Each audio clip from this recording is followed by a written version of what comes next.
السلام عليكم يا أحلى متابعين. بنبدأ كلامنا بالصلاة على النبي عليه أفضل الصلاة وتم التسليم. معنا النهاردة مع الجزء الأخير من مسلسل ليجندري اوفرلورد.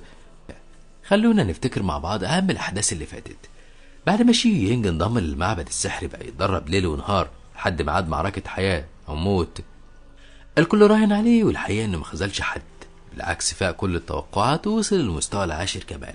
ده بقى كان ملخص سريع للحلقات اللي فاتت. لو عاوز تشوفها في صندوق وصف الفيديو هتلاقي لينكها، اتفرج عليها وادعمها باللايك والشير، وارجع لحلقة النهاردة ويلا نبدأها على طول. بعد ما ده حصل، عمل الشيخ شياو اجتماع لكل شيوخ المكان علشان يتكلموا عن موهبة شي يينج اللي فاجت الكل. الكل قال ان شي يينج هيقلب موازين القوى قريب وقوته مش هيبقى لها مثيل. بس واحدة من الشيوخ حذرتهم بانهم مش لازم ابدا يبقوا متسرعين معاه، لان ممكن يتأذي زي ما حصل مع تلميذة سرعت ودخلت للمستوى الخامس، وده كان ضغط كبير عليها وماتت. في الاخر عملوا تصويت على كل الاراء وقالوا انهم يبعتوا شي يينج لجبل تشيون علشان يتدرب هناك. ولما شي يينج راح لاصحابه الكل فرح بيه وبارك له، ولقى مفاجأة كمان مستنياه جينكيو اللي ما كانش مصدق نفسه انها جات له مخصوص علشان تتفرج عليه وتشجعه. قاطع كلامهم نائب رئيس المكان جه لشينجي وقال له ان هو كمان محضر له مفاجأة وهي تعيينه رئيس للمكان، وكمان هيبعتوه للجبل علشان يتدرب هناك ويزود قوته. طلب منه يستريح النهارده علشان يقدر يبدأ من بكره. فعلا قعد شيو يينج يحتفل مع اصحابه، وتاني يوم راح من بدري المكان الجبل مع كبير الشيوخ، وكان المكان هناك ساحر جدا. قال له كمان كبير الشيوخ ان المكان مليان بالغموض اللي ممكن يوصله لاعلى المستويات، واخده عند رئيس المكان سي كونج اللي وداه عند اسماء الناس اللي سبقوه في المكان، وقال له انه يحط اسمه في المركز الثالث بشكل مؤقت لحد ما يثبت جدارته ويتقدم في المستويات، او يحصل العكس ويثبت انهم كانوا غلطانين في اختيارهم له ومستواه تراجع. وطلب منه يروح يتعرف على المتدربين اللي من النهارده هيبقوا اخواته، لانهم هيتدربوا مع بعض لفتره طويله جدا. سمع شي يينج الكلام وودع كبير الشيوخ وراح يتعرف على اخواته الجداد، من ضمنهم بنت كان اسمها زي يوي، ودي سحرته بجمالها. اول ما شافها لقى نفسه راح معاها البحيره وكل اللي حواليه اختفوا. افتكر جينكي وفاق على طول، ما كانش فاهم ايه اللي حصل له. فضحك اللي واقفين وقالوا له ان زي يوي شاطره جدا في خلق الاوهام، وكان متدرب منهم اسمه يو يانج عايز يعمل حفله ترحيب لشي يينج، بس كلهم قالوا له ان الافضل انهم يركزوا في تدريباتهم.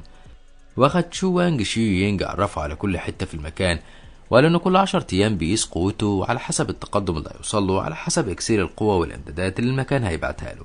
كان شي يينج مش بيضيع وقت ابدا وبدا تدريباته على طول. وبعد ما عدى عليه سنتين قال كبير الشيوخ عليه انه بيتقدم بسرعه كبيره جدا، اللي وصله في سنتين في غيره بيوصله في عشرات السنين. وطلب من السيد سي كونج انه يختبره بنفسه. وافق واختبرهم كلهم، وقف الكل مستغرب ومبهور من اللي قدر شي يينج يحققه. لكن هو بيقاتله لا دمج بين الثلاث عناصر، النار والميه والرياح، ودي حاجه ممنوعه في المكان لانهم بيتدربوا على النار والميه وبس.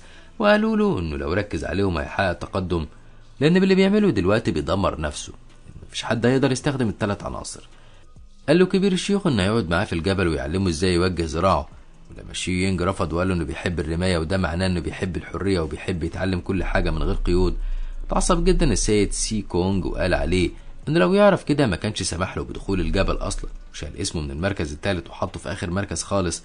طلبوا منه اخواته انه يروح للسيد سي كونج ويعتذر له، بس شي يينج رفض، فهون عليه يو يانج واخده وراح يتمشى علشان ما يبقاش زعلان. بعد ما رجع شي يينج تاني لمكتبه قعد يقرا في كتب تقنيات الرمايه، فلقى نائب الرئيس جاله وقعد معاه. اعتذر له شي يينج انه ما كانش عنده حسن ظنه، فضحك السيد تشاو وقال له ان مفيش مقياس معين للزراعه، والموضوع كله بيعتمد على انه عايز يوصل لايه ويختار الطريقه المناسبه ليه علشان يحقق هدفه. وقال له ان جبل تشيون بيوفر للمتدربين اكسير وادويه نادره، بس برضه حتى لو تخلى عن كل ده فمش معناه نهايه العالم. ومن ناحيه تانية كانت جينكي وبتتدرب واكتشفت انها وصلت لمستوى عالي جدا، فراحت لها الجده شيوي ولسه اعترض عليها عرض. كان وصل لهم نائب الرئيس مع باقي الشيوخ، وقالت لهم ان جينكي وصلت لسر الجليد، طلبت منهم يهتموا بيها ويساعدوها انها توصل لاعلى المستويات علشان تبقى خليفتها، وسابتهم ومشيت. قرر السيد تشاو ان يديلها فاكهه نادره كان شايلها لشي يينج علشان ياخدها، وكمان هيبعتها لجبل تشيون درب هناك وكمان يبقى حمايه ليها. كانت جينكيو فرحانه جدا، واول ما وصلت رحب بيها الكل خصوصا زي وي. الكل قال لها انهم اخواتها الجداد. سالتهم عن شي يينج، قالت لهم انها تعرفه، ولما حكوا لها عن اللي حصل طارت علشان تدور عليه. فعلا عرفت توصل له وقعدت تتكلم معاه وتنصحه. بعد شويه جمعهم السيد سي كونج كلهم، وكان معاهم صديق شي يينج علشان هو كمان ينصحه. بعد ما عرف انه بقى في المركز الاخير قال له السيد سي كونج انه لأنه شخص متكبر ومش بيسمع لنصيحة حد.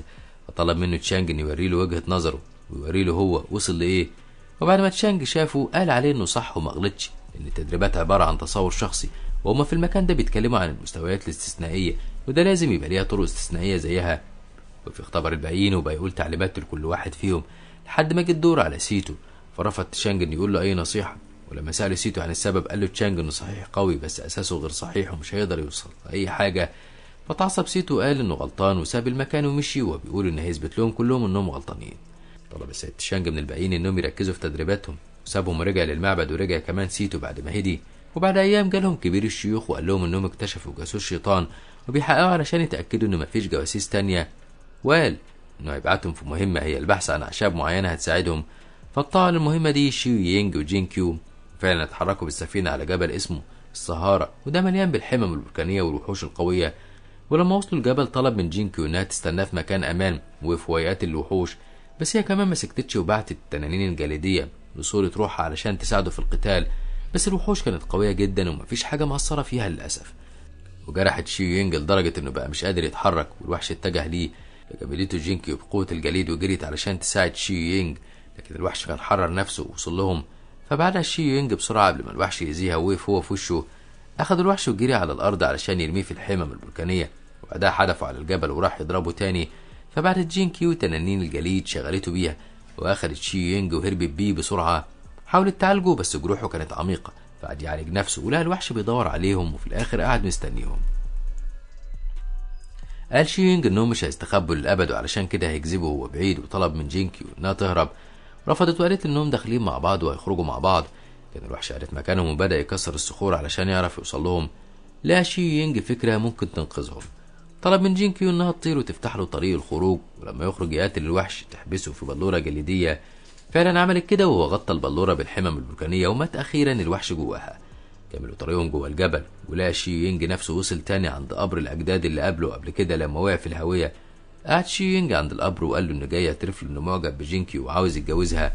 وافقت جين كيو وقالت له إنها مستعدة تفضل جنبه لآخر العمر. ورجع من الجبل على خير، ورجعوا الجبل تشيون. فراح السيد تشانج لشيو يينج وقال له إنه يعرف مكان هيساعده على إتقانه للثلاث عناصر، بس في نفس الوقت المكان ده خطر جدا. وافق شيو يينج وراح على هناك، ولما وصل الخبر لباقي زمايله خافوا عليه لأنها مهمة صعبة ومليانة مخاطر. طارت جين كيو علشان تلحقه وتروح معاه. أما تسيو فكان فرحان إنه هيخلص من شيو يينج لأنه بيغير منه جدا. وبنشوف شيو يينج اللي يدوب عبر الطريق لجبل التسلق، لا عملاق مفترس من سكان الجبل الأصليين قاعد مستنيه. هاجموا فقتلوا شيو يينج بكل سهولة. حس بقى العمالقة بوصول بشري، فرحوا جدا إنهم هياكلوا لحمة من اللي اتحرموا منها من سنين. فاستخدم شيو يينج العناصر الثلاثة وقتلهم بيها، وقال لهم إنه زمان قتلوا بشر كتير وجه الدور على البشر إنهم يقتلوهم. وكمل طريقه فلقى عملاق عجوز بيحلم بالحرية، طلع القوس بتاعه وحاول يقتله بالأسهم، وكان ده أقوى من اللي قبله. وقال لشيو يينج إن الأفضل ليه يهرب بحياته لأنه مش هيقدر عليه. مع ذلك مهربش شيو يينج وفضل يحاول يقتله ويضربه بكل قوته. وبعد قتال طويل جدا قدر يوصل للعملاق العجوز ويقتله، ورجع تاني لجبل تشيون. ولقى جين كيو وصلت له وكانت قلقانة عليه جدا. أخدها وراح طمن الباقيين اللي فرحوا جدا إن شيو يينج بقى في المركز الأول بعد المهمة اللي عملها. بس تسيو كالعادة كان هيموت من الغيظ وحقده عليه عماه، بس المقصود بيقولوا إنه قدر يساعده ويخليه أقوى واحد في العالم. فعجبته تسيو الفكرة ومشي ورا الصوت. وننتقل بالأحداث لحد المكان. كان الشيوخ كلها بتراقب كل تحركات شيو يينج. وأول ما رجعوا اللي حصل عند جبل التسلق طلبوا منه يجي لهم وسألوه إزاي قدر يقتل العملاق العجوز وإيه التقنيات اللي استخدمها. طلع الرمح بتاعه وشرح لهم وورى لهم بشكل عملي. ما كانش يعرف اسم التقنية ولا حتى المستوى الكام. كان الكل مبهور بيه خصوصا النائب الرئيس. طلبوا منه إنه يخلي اللي حصل ده سر علشان الشياطين ما تعرفش إنه خطر عليهم ويعرضوا له للخطر. واداله السيد سي كونج كنز المدينة، وطلب منه يحميه وقال له إنه واثق فيه ومتأكد إنه مش هيخذله أبدا وهيبقى قد ثقته. طبعا ده تقدير كبير منه لشيو يينج. ورجع شيو يينج لجبل تشيون. في الوقت ده حصل غزو من الشياطين على المدينة وبدأوا يهاجموا كل السكان وهم فرحانين جدا. ولما الخبر وصل للسيد تشانج أخذ إكسير قوة هو وأصحابه وراحوا على المدينة علشان يساعدوا أهلها. راح السيد سي كونج وبلغ المتدربين في جبل تشيون الخبر وأخدهم وراح بيهم على هناك علشان يقتلوا الشياطين، وتعاون الكل وقتلوا عدد كبير منهم لحد ما وصل شيطان قوي جدا ضرب لينج وراح شالها من شعرها وما كانش عايز يسيبها أبدا. وحاول الفارس الملثم إنه يوصل لها بس الوقت كان فات. فجرت لينج نفسها في الشيطان وكل الوحوش اللي معاه. ولما شيو يينج وباقي أصحابه وصلوا وعرفوا الخبر قعدوا كلهم زعلانين علشانهم. وقال شي يونج انه هيخلي الشياطين تدفع الثمن وهينتقم لكل اللي ماتوا على ايديهم بسببهم. وراحت جينكيو وقعدت جنبه وهونت عليه، فقال لها ان لينج كان قلبها طيب جدا وما تستاهلش اللي حصل لها. بص لها وقال لها انه مش عارف الحرب دي هتخلص امتى او هتخلص على ايه، وطلب منها تخلي بالها من نفسها لو جراله اي حاجه. سكتته وقالت له انهم هيفضلوا مع بعض طول العمر وهيحموا العالم ويساعدوا الناس. تسيو لما شافهم بيحبوا بعض بالشكل ده الغيره زادت في قلبه شي يونج، وللاسف الوضع بدا يسوء في العالم كله، والشياطين وصلت للمدينه اللي فيها والده ووالدته وهجموا على القلعه، ودخل اخوه باقي الحراس جوه اسوار القلعه بعجوبه. وصل شي يونج والباقيين وفي قتلوا في الشياطين والوحوش اللي معاهم لحد ما قضوا عليهم ودخلوا كلهم للقلعه. وكانت والدته فرحانه جدا برجوعه علشان تبقى مطمنه عليه، بس هو قال لها انه مش هيقدر يستنى لان العالم كله في حاله طوارئ ولازم يساعد في قتل الوحوش، وعد انه يرجع تاني قريب وودعها وطار مع باقي مجموعته. بقوا ينتقلوا من مدينه لمدينه وينقذوا الناس ويقضوا على الشياطين. وقتل شي يونج وحش عملاق واخد جوهر الروح منه. الوضع لما استقر شويه رجعوا تاني على المكان، وكان الفارس الملثم مش قادر ينسى لينج وماسك الجرس بتاعها على طول. ورجعوا على المكان واتجمع سيد القصر مع باقي الشيوخ، وكان شايف ان الموضوع اكيد منتهاش بسهوله وان الشياطين هيبقى ليها نيه تانيه. وده اللي قاله تشانج لشي يونج وطلب منه يحقق في الموضوع بدقه، وشربوا الشاي مع بعض، وطلب منه يروح يتكلم مع سيد القصر ويتناقش معاه في الموضوع ده. وقال له سيد القصر انه جايب له مهمه وانه يهتم بتدريباته وما يشتركش في اي معارك ولا قتالات الا في حاله الضروره القصوى. بس شي يونج استغرب ازاي يقعد يتفرج على زمايله وهم في وسط الخطر وما يساعدهمش. فهموا سيد القصر ان في 3 طوائف للشياطين وكلهم اقوياء وكلهم عينيهم على البشر وعايزين يقضوا عليهم، وهيبقوا محتاجينه لو الشياطين اتحدوا مع بعض وهجموا عليهم، فلازم يستغل موهبته النادره ينميها ويبقى مستعد للمستقبل. واضطر شي يونج انه يوافق واخد جينكو ورجع للقصر بتاعه.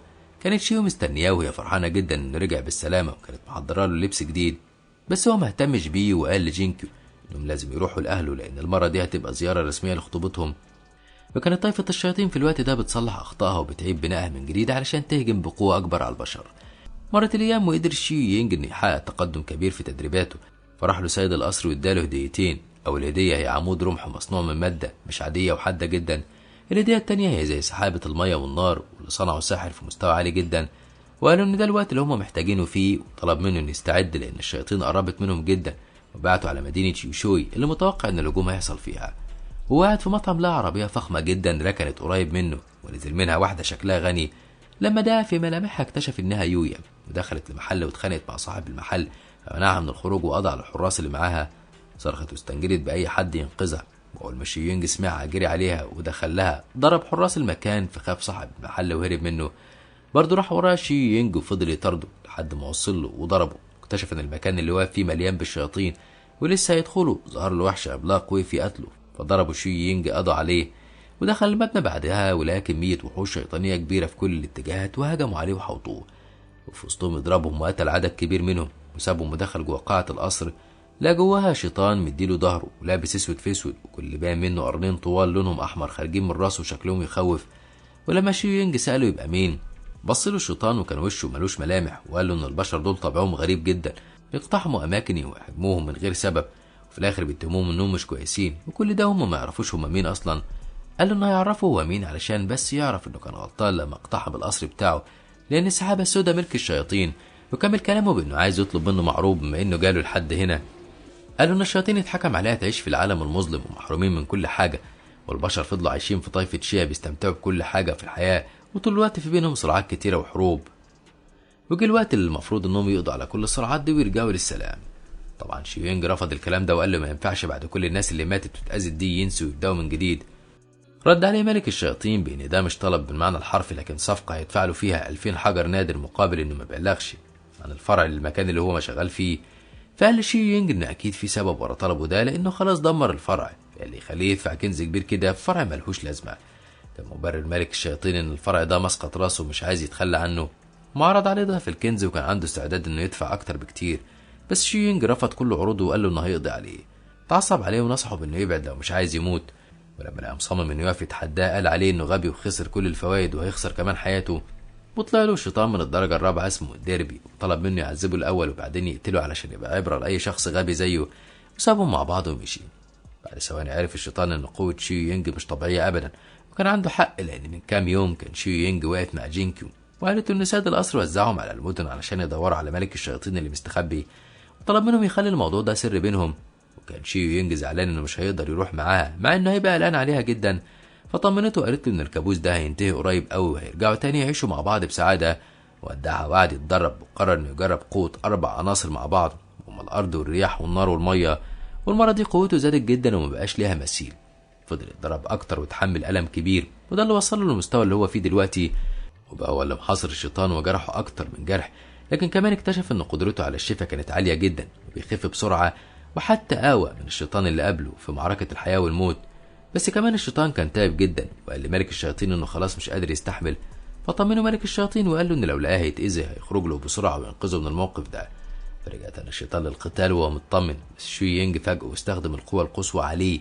وفضل الشيطان يصرخ من الألم واستنجد بالملك وقال له ان هو ده الوقت المناسب اللي المفروض يخرج فيه. بس الملك ولا كأنه سمعه وسابه يموت وقرر انه يهرب. بس قبل ما يهرب لقى شيو ينج جه وراه وقال له انه خلاص مفيش مفر.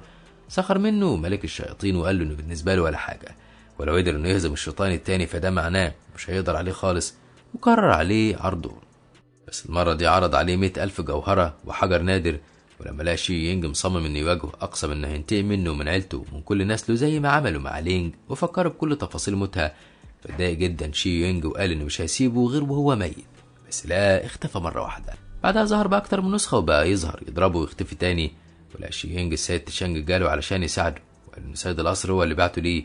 وفي الشيطان يواجههم بنسخ كتيرة من كل اتجاه وما كانوش عارفين مين فيهم الحقيقي اللي هيتأثر بالضربات. حتى لما السيد تشانج حدف عليهم المروحة بتاعته برضه معرفش يطلع الحقيقي، وقال لشي ينج إنهم لازم يلاقوا طريقة تانية لهزيمته. فتح ملك الشياطين سحابة من الظلام وبدأ يسحبهم فيها. وكان شي ينج مش عارف يقاوم لحد ما تشانج حط المروحة قدامه ولحقه. وقفوا قوموا ملك الشياطين من تاني فهرب منهم واختفى، وهم ما حاولوش انهم يدوروا عليه وقالوا انهم ما كانوش هيقدروا عليه. وفشو ينج زعلان جدا وقالوا ان كده فشل. بس تشانج قال ان المفروض يفرح بنفسه لانه قدر يكشف مكان ملك الشياطين، وكمان قدر يواجهه من غير ما يتجرح ولا يتصاب. وقال انهم لازم يركزوا ويفتشوا المكان كويس. فتوقع شي ينج ان في سر في الاعمده. فعلا اول ما حط ايده عليهم لقى المكان من تحتهم انهار وظهرت حاجه غريبه. من ناحيه تانية بنشوف ملك الشياطين راح لجنرال شياطين طائفه تانية وطلب منه المساعده، واداله حجر بيزود القوة وطلب منه يقتل شي ينج لأنه أهانه، وحذره بأنه اسمه ضمن أفضل 10 مقاتلين وعلشان كده لازم يقضوا عليه بسرعة. قال الجنرال إنه استفزه جدا وخلاص وافق إنه يساعده. وكان شي ينج جاب نائب الرئيس في القاعة وعرف منه إنه من طرق محاربة الشياطين ليهم هو نقل جزء من قوته للبشر واللي بيها بيسيطر على عقولهم وكمان أجسامهم. القوة دي موجودة في البير اللي لقوه تحت الأرض، وبكده يبقى شي ينج حقق نجاح كبير، وده بيفسر تمسك ملك الشياطين بالمكان. رجع شي ينج لمدينتهم حكى لهم على اللي لقاه والنجاح اللي حققه، ولقى هناك جينكي ومستنياه وقالت له انها جايه مخصوص علشانه لان بقالهم فتره كبيره ما شافوش بعض. فجت لما لقيته حاسب الساعات اللي غابوا فيها عن بعض، وكان فرحان بالمفاجاه اللي حضرتها له. وهم قاعدين سمعوا صوت وحش بيقرب منهم. المفاجاه انه ما كانش لوحده، لكن كان معاه مجموعه كبيره من الشياطين هجموا عليهم وحوطوهم من كل اتجاه. استخدم شي ينج كل قوته وكالعاده ساعدته كينج لحد ما قتلوهم. وكان الجنرال بيراقبهم من بعيد علشان يكتشف قوه شي ينج، ولما عرفها رجع قبل ما شي ينج يشوفه لانه كان حس بيه اصلا. ورجع على قصره ولام على المساعد بتاعه المفروض يكون مراقب البشر كويس وعارف كل اخبارهم، ومع ذلك ما جابلوش سيره شي ينج قبل كده خالص. طلب منه يحضر القبر البرونزي واستعد الحفله اللي هيتجمعوا فيها كلهم وهيظهر فيها الملك الشيطان الكبير. فوعد المساعد بانه هيبذل كل جهده. في الوقت ده كان شي ينج عند سيد القصر وهو كمان بيعد انه هيبذل كل قوته. حكى له كل حاجه حصلت وهم بيقتلوا ملك الشياطين، وحكى له كمان عن الشياطين اللي ظهرت له. اتفق مع الشيوخ انهم يقعدوا يكثفوا قوتهم مع بعض، وفعلا بداوا ينفذوا. طلبوا من شي ينج انه يقول لهم كل حاجه عن الشياطين اللي قابلهم علشان يبقوا عاملين حسابهم. هو كمان فضل يتدرب مع تشانج. المفاجاه اللي محدش كان يتوقعها ابدا ان تشانج يطلع خاين وبيتعاون مع الشياطين، وراح لمكان بعيد تواصل مع ملك الشياطين واداله معلومات عن المكان اللي المفروض ان يهاجمهم فيه، وقالوا ان البشر بداوا يشكوا فيه وعلشان كده لازم يتحركوا بسرعه ويقضوا عليهم. واتفق مع ملك الشياطين انه هيبعت جيش مخصوص لكده. للاسف الجيش ده ظهر لجينكي وزيو، فاستخدمت زيو قوه الوهم عليهم خلتهم يشوفوا بعض بني ادمين عاديين فهجموا على بعض. ولسه البنتين هيمشوا علشان يطلبوا الدعم لقوا حاجه بتمنعهم وهي قوه شيطان من نفس نوع الشيطان اللي قتل لينج. فاستخدمت جينكي قوه الجليد وجمدته، وكانت فاكره انها خلصت منه بس لقيته حرر نفسه في وقتها. بقى يهاجمهم هما الاثنين ومسك زيوي خنقها من رقبتها، وبعدها جينكيو قال لها انه هيفضلها بس بعد ما يقتل اللي معاه. لكن زيوي طلعت ذكيه واستخدمت حيله الوهم وخلصت نفسها، وبعتت جينكيو رساله استغاثه لشي ينج علشان يلحقهم. طلع خريطه وطلب من جينكيو انها تحدد موقعها علشان يقدر يجيلها بسرعه. كانوا فاكرين ان الشيطان ده شبه الشيطان اللي لينج فجرت فيه نفسها، لكن فاجئهم وقال لهم انه نفس الشيطان وانه ما ماتش ولا حاجه، ولينج ماتت على الفاضي. فضل يستفزهم بالكلام علشان يخرجوا له ويعرف مكانهم بعد ما استخبوا منه، وفعلا ده اللي حصل، لان جينكيو ما قدرتش تستحمل الكلام وخرجت له وحاولت انها تضربه بس ما قدرتش، وهو اللي ضربها ورماها بقوه متفجره، بس لحسن الحظ انها ما جاتش فيها، وده لان شيو يينج وصل وصد الضربه بعيد عنها. وفي اعتذر لجينكيو لانه اتاخر على بال ما وصل لها مع انه جالها طاير، وفي وش الشيطان وطلب من زوي انها تاخد جينكيو وتمشي فورا. فعلا مشوا، استفزوا الشيطان وقال له انه كان عايز يموت البنتين زي ما موت لينج. اتضايق شيو يينج من طريقته وقال انه هيقضي عليه وفضل يهاجمه، بس الشيطان فعلا كان قوي جدا وفضل يضحك وقال انه مبسوط انه بيتسلى معاه ومش بيموته بسهوله زي اللي قبله، وانه كان مستني اللحظه دي من زمان. قال له شيو يينج انه مضطر يضيع عليه المتعه دي لانه هيقتله، استخدم قوته القصوى عليه، وكان الشيطان مش مصدق قوته ووقع في الارض وبقى مش قادر يتحرك. وقال له شيو يينج انه هيقطعه حتت، وفعلا قطع له قرونه، وقف قال ان ده انتقام للينج، واتصل بيه سيد القصر واطمن عليه وطلب منه يرجع. لما الخبر وصل لعالم الشياطين كانوا هيتجننوا، وقالوا ان شيو يينج لازم يتعاقب باي ثمن لان اللي بيحصل ده معناه اهانه كبيره ليهم. وبنرجع تاني للبنتين جينكي وزويو. قعد سيد القصر والسيد شانج معاهم يعالجوهم ويمدوهم بالقوه لحد ما تحسنوا، وبدأ سيد القصر يربط الاحداث مع بعضها، وقال لجينكي انه مستغرب ان الشياطين تظهر لهم وتبقى مستعده لهم بالشكل ده، وقال لها كمان ان دي مش اول مره تحصل، وان ده معناه مش بس الجواسيس زادت لكن في حد قريب منهم جدا جاسوس عليهم لصالح الشياطين، وطلب منها ما تقولش لحد خالص، واتفق معاها على خطه علشان يكشف بيها الخائن. بنشوف شي يونج بعد ما قرر انه ما يرجعش القصر لكن يستكشف المكان، فعلا عمل كده لحد ما وصل لقصر جنرال الشياطين وظهر له، وبالرغم من قوه الجنرال وشكله المخيف قوي بس شي يونج ما خافش ووقف قدامه بكل قوته، مع انه من جواه عارف انه ممكن يموت، بس قاله انه لازم يحارب لاخر النفس واستخدم اقصى قوه عنده. ضحك الجنرال وقال له انه فرحان انه وفر عليه كتير وجاله لحد عنده، وقوته دي بتفسر اهتمام ملك الشياطين بيه، وسخر منه وقال له انه بالرغم ان الكل بيتكلم عن قوته بس هو حاسس انه ما يستاهلش انه يستخدم قوته كلها وهيستخدم بس جزء منها. وبعد قتال طويل قدر شيو يونج انه يجرحه، وقتها ظهر له الخونة من البشر. مش بس كده، ده قالوا له اسماء الخونة كلهم، وقتها اقسم شيو يونج انه يطهر العالم من كل الشياطين واعوانهم. وبكده يخلص الفيديو بتاعنا النهارده ومسلسلنا. لو عجبك ما تنساش دعمنا باللايك والشير للفيديو، وما تنساش الاشتراك في القناة وتفعيل الجرس علشان يوصلك اشعار بكل جديد بنعمله.